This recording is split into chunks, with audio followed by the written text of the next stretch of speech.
Economía al día en pesos y centavos. Un programa de análisis y entrevistas de interés económico, financiero y social. Comenzamos.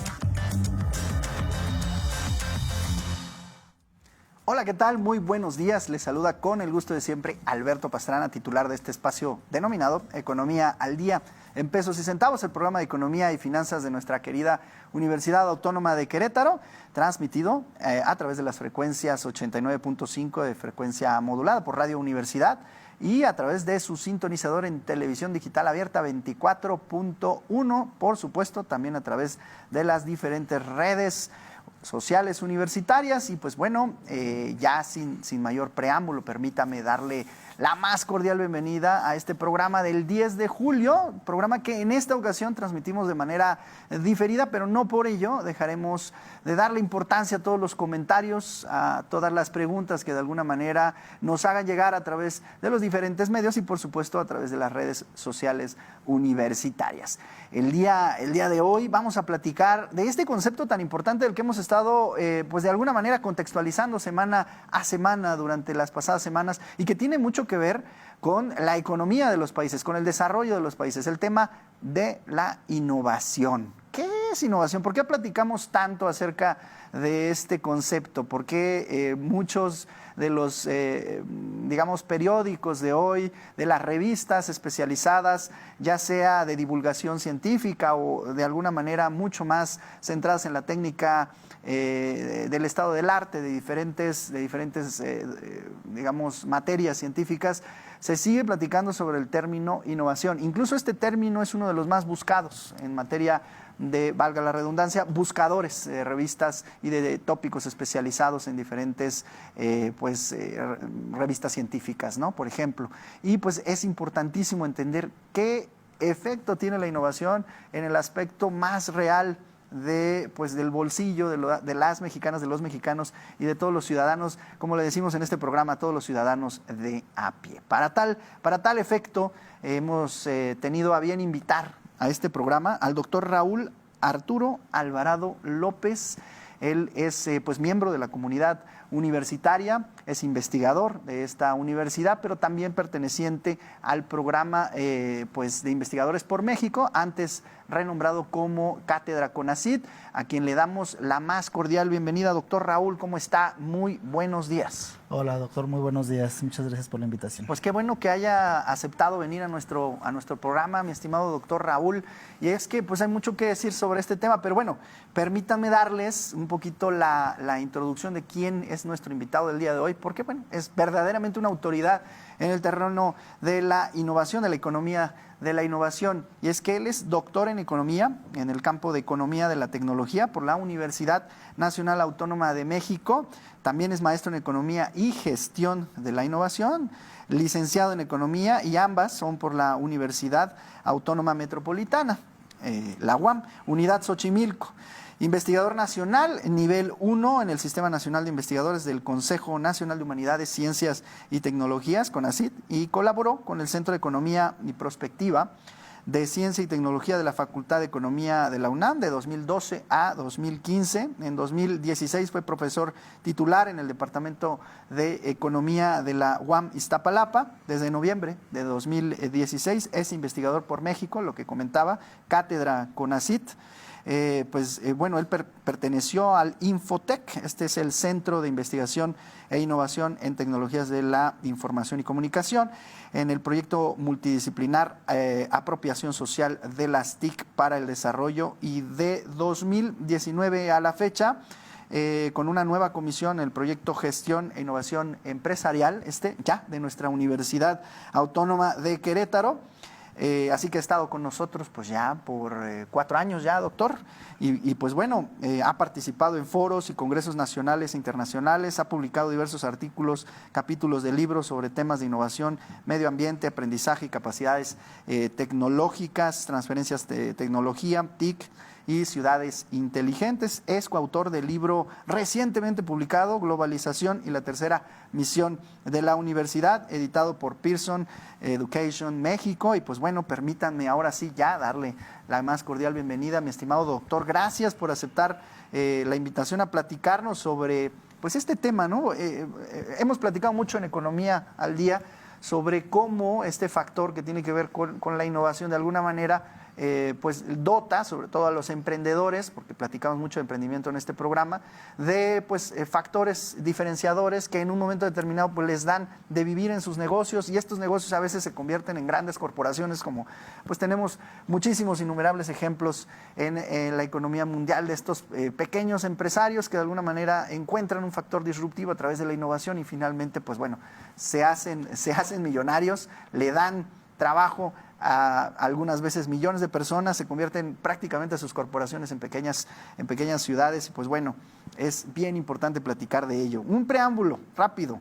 El Manual de Oslo de la OCDE, esta Organización para la Cooperación y Desarrollo Económico a la que pertenece nuestro país, define a la innovación como sigue: es la introducción de un nuevo o significativamente mejorado producto o servicio, de un nuevo proceso, de un nuevo método de comercialización. Esto a través de lo que se difundió desde 1992 en este famoso Manual de Oslo, en el que, pues bueno, diferentes países del mundo se pusieron de acuerdo por fin en lo que sería el término innovación. ¿A qué se refiere? Y pues bueno, eso lo define. Pero Peter Drucker habla de alguna manera de la innovación como la innovación es una herramienta específica de los empresarios innovadores, ¿no? El medio por el cual explotar el cambio como una oportunidad para el negocio. Michael Porter, por ejemplo, lo establece más como una ventaja competitiva de las organizaciones.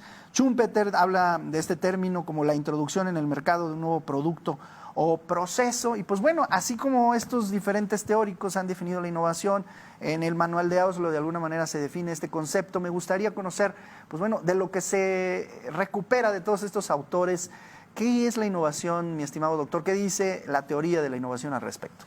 Bueno, de entrada hay que destacar, ¿no?, que el concepto de innovación es un concepto que, como muchos otros conceptos, han ido evolucionando conforme al tiempo, y hay aportaciones que hacen diferentes autores como los que acabas de mencionar.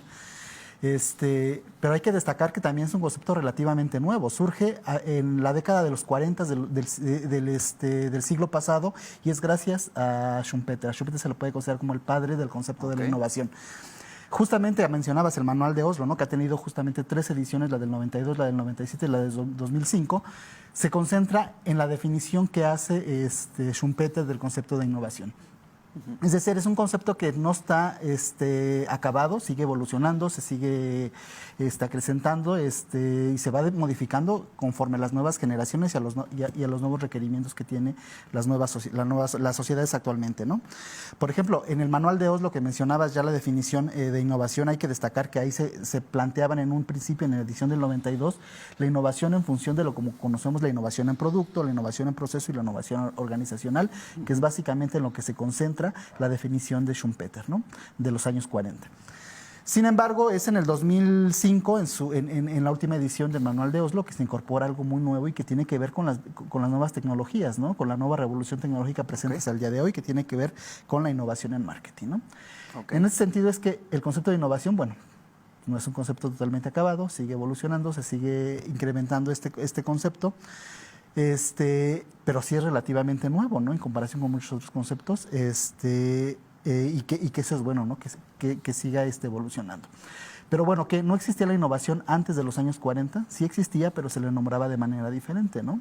Por ejemplo, en el concepto de la economía política, podemos considerar que a los clásicos de la economía, como es Smith, como es Marx, pues estaba presente la innovación, pero no tal como el concepto que definimos y conocemos actualmente, ¿no? Se llamaba cambio tecnológico, ¿no? Para los clásicos de la economía estaba presente este concepto de la innovación, sin embargo, no así como lo definimos hoy en día, ¿no? Justamente es Adam Smith, ¿no?, que lo podemos considerar como el padre de la microeconomía, o el padre también de la economía en general, pero básicamente de la microeconomía, porque lo que hace es describir, ¿no?, los comportamientos del mercado y sus agentes, ¿no?, básicamente los consumidores y los productores en su momento, ¿no? Pero sin embargo, en el concepto el concepto más importante desde Smith era el tema de la división del trabajo y la especialización.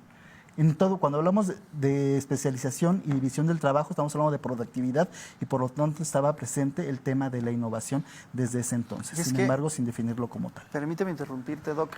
Hablamos mucho de Smith y de alguna manera el tema de innovación organizacional empieza a surgir con otro nombre, pero seguramente tiene mucho que ver esto con la revolución industrial, ¿no? O sea, un cambio paradigmático de la manera en la que se ejecutaba el trabajo, ahora a través de diferentes máquinas, de diferentes procesos que provocan toda esta nueva era, ¿no?, del cambio tecnológico. ¿No es así, Doc?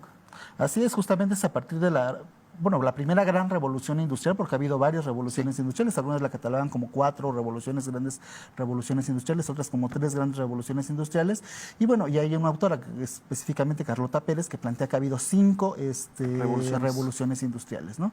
La primera de ellas, pues, la primera revolución industrial surgida en Inglaterra a partir de un concepto de la mecanización en los procesos productivos en su momento, y que es justamente en el momento en el que nace un autor también muy importante desde la economía, que es Carlos Marx, ¿no?, donde él hablaba justamente de la importancia que tenía el cambio tecnológico y cómo iba a ser una parte determinante para beneficio o para perjuicio de la sociedad, ¿no? Pero bueno, en el contexto productivo él planteaba justamente esto, ¿no?, que era el cambio tecnológico el que iba a generar mayores ganancias para el capitalista en su momento, ¿no?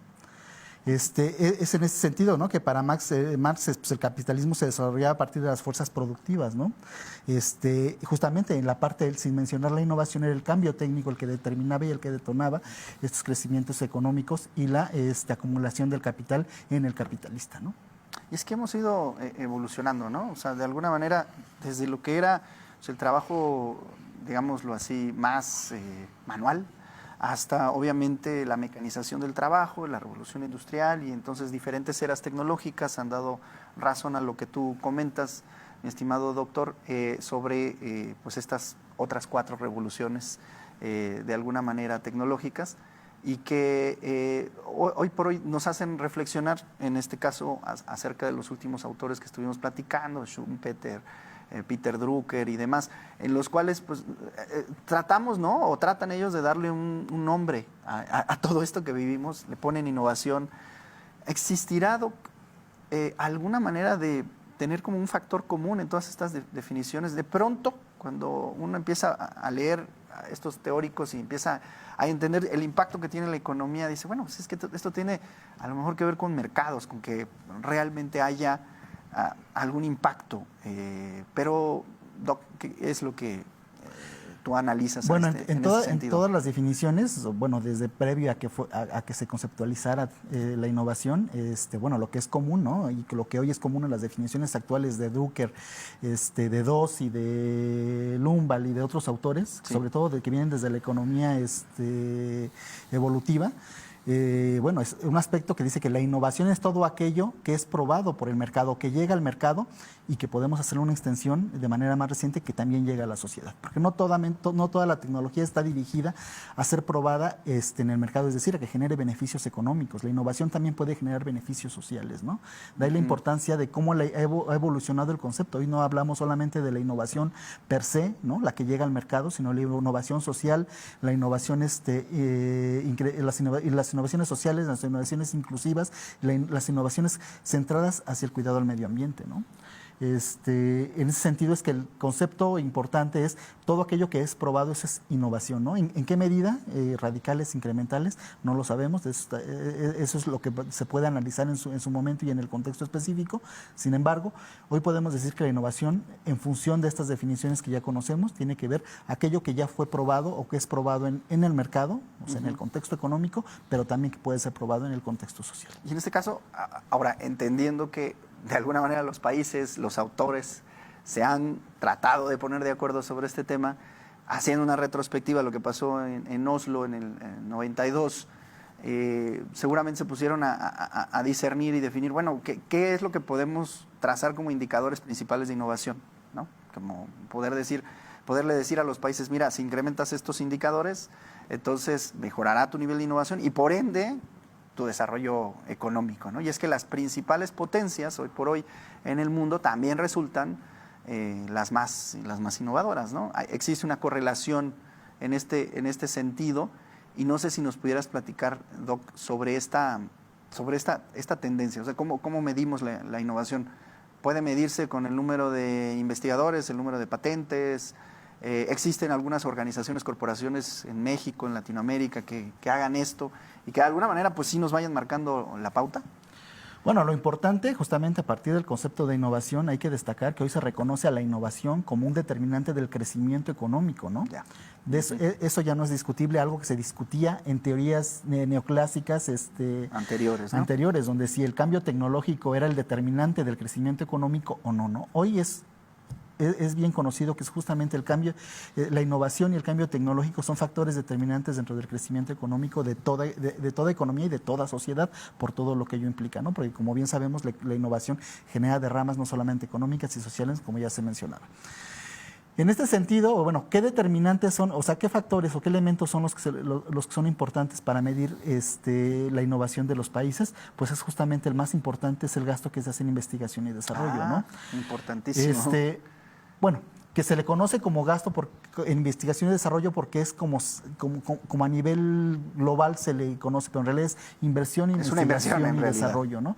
Y la investigación en investigación y desarrollo, por ejemplo, es algo importante no solamente que se hace en las empresas específicamente. Es bien sabido que gran parte de las innovaciones radicales que se hacen a nivel mundial se hacen en el sector privado y sobre todo en el sector empresarial, pero no únicamente, ¿no?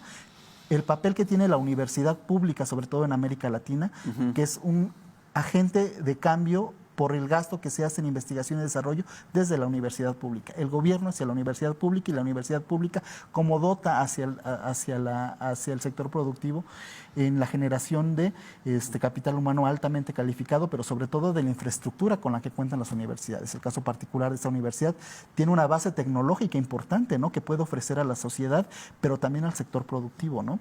Ese es un factor determinante y muy importante, que es uno de los indicadores más importantes, es cuánto gastamos en investigación y desarrollo, ¿no?, en nuestro país. Como bien sabemos, nuestro país no es el mejor en el contexto de la OCDE, como ya mencioné, somos miembros de países de la OCDE y estamos en el nivel más bajo, a pesar del país tan importante y con el PIB importante que tenemos, no hacemos el gasto en investigación y desarrollo que tendría que hacer nuestro país. Y es que, permíteme interrumpirte, Doc, se mide, por lo que yo entiendo, con indicadores de la OCDE, de la OCDE, perdón, el tema de la innovación con respecto a porcentaje del PIB, ¿no? Y la recomendación expresa para los miembros de la OCDE es 1%, ¿no? Al menos 1%. Del producto, al menos 1% del Producto Interno Bruto. Entendiéramos por esto que, bueno, si llegáramos al punto 9, bueno, pues se entendería, punto 8, pero estamos por debajo del punto 5, ¿no? Y en algunos casos debajo del punto 4, dependiendo también punto del 3% punto 3% para este año, a pesar de que nuestra economía, y lo hemos platicado aquí en su programa Economía al Día, tipo de cambio muy, muy favorable, el presupuesto, pues obviamente siempre es récord año con año, el programa presupuestal del gobierno federal pues está incrementándose de manera importante. Tenemos una inflación que ya por fin empieza a ceder. Tenemos indicadores macroeconómicos en este momento bastante sanos, ¿no? Pero pues seguimos invirtiendo, poniendo poco en ese terreno, ¿no, Doc? No sé cómo veas tu análisis. Así es, o sea, el gasto que tenemos en investigación y desarrollo por el nivel de país que tenemos, el tamaño de país y la industria que tenemos es bajo, ¿no? Bueno, pero sin embargo, bueno, el esfuerzo con lo que hay se hace y se hace mucho, ¿no? Claro. Pero sobre todo gracias a las universidades públicas, ¿no?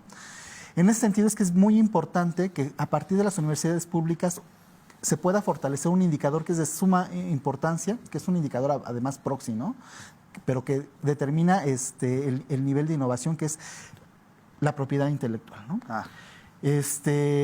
México estamos muy por debajo de los indicadores también de protección de la propiedad intelectual a nivel internacional y solamente en el grupo de los países de la OCDE. Pero porque no hay una cultura, sobre todo, del empresario mexicano de proteger las invenciones que ellos realizan y así las universidades. De ahí la importancia que se empiece a impulsar desde las universidades. Ese es un factor importante, ¿no? Tienen capacidades tecnológicas, infraestructuras tecnológicas muy importantes y es por eso la importancia de que sea a partir de las universidades que se pueda impulsar la propiedad intelectual, dado que es uno de los tantos indicadores que hay para medir la innovación de un país. Entonces, bueno, a ver, en resumen, el tema del presupuesto sigue siendo bien importante, o gasto en investigación, innovación y desarrollo, pero también Otro factor que tú nos señalas, mi estimado doctor, es el tema de la propiedad intelectual, ¿no? O sea, el número de patentes, el número de modelos de utilidad, el número de pues, diseños industriales que de alguna manera se protegen. Escuché en una de las recientes pláticas que hemos sostenido con el Instituto Mexicano de la Propiedad Industrial que prácticamente más del 90% de los registros del INPI son de extranjeros, ¿no? O sea que los mexicanos, las instituciones mexicanas no estamos registrando tanto como otros extranjeros que de alguna manera pretenden registrar en México para poder vender en México sus productos. ¿Cómo ves esta situación, mi doc? Justamente ese es uno de los grandes problemas que tiene México, ¿no? Las solicitudes de patentes que se hacen en México, la mayor parte es por empresas extranjeras o consorcios extranjeros, ¿no?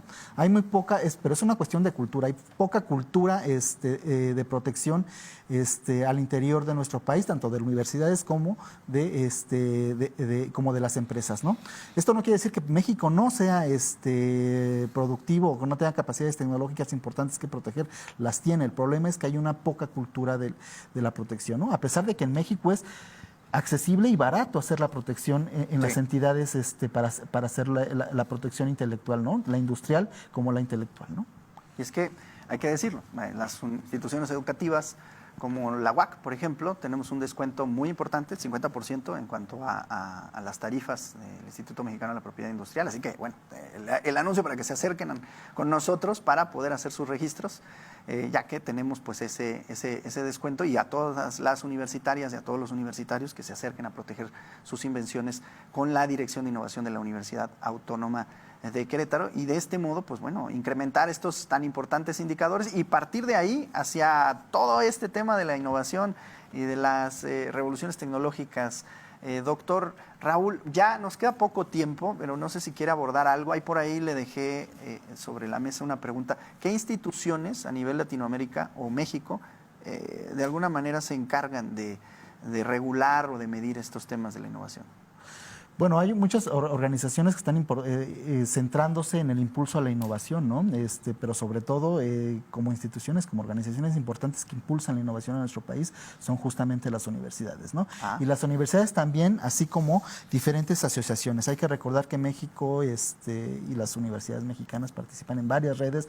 Los investigadores que participan en el impulso a la gestión de la innovación, hay varias redes en las que somos miembros en nuestro país, y hay que recordar, como es el caso de la Red Latinoamericana de los Estudios de los Sistemas de Aprendizajes e Innovación y Construcción de Competencias, la LALIX, ALTEC, ¿no? Que es la Asociación Latinoamericana Iberoamericana de Gestión Tecnológica y de la Innovación, así como ESOCITE, que es la Asociación Latinoamericana de Estudios Sociales de la Ciencia y Tecnología.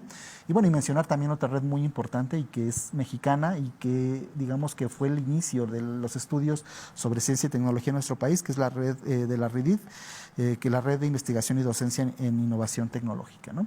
Digamos que son una de las partes importantes para seguir impulsando, ¿no? El tema de la gestión de la innovación de nuestro país, destacando que es determinante del crecimiento económico, como mencionamos, pero por lo tanto para los países en vías de desarrollo como América Latina es importante, ¿no?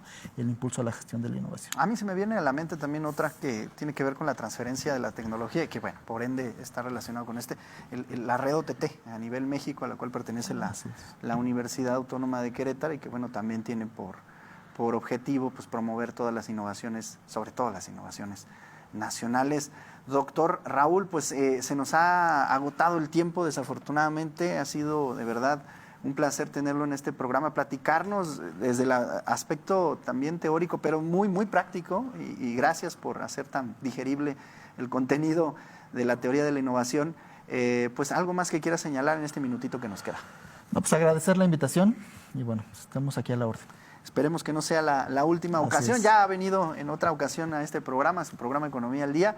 Y bueno, seguramente estaremos invitándolo próximamente a seguir platicando sobre estos temas tan interesantes. Muchísimas gracias. Muchas gracias, doctor. Bueno, pues a quienes nos miraron y nos escucharon a través de los diversos medios universitarios, muchísimas gracias. Nos vemos la próxima semana, misma hora, mismo canal y misma frecuencia en su programa Economía al Día en Pesos y Centavos.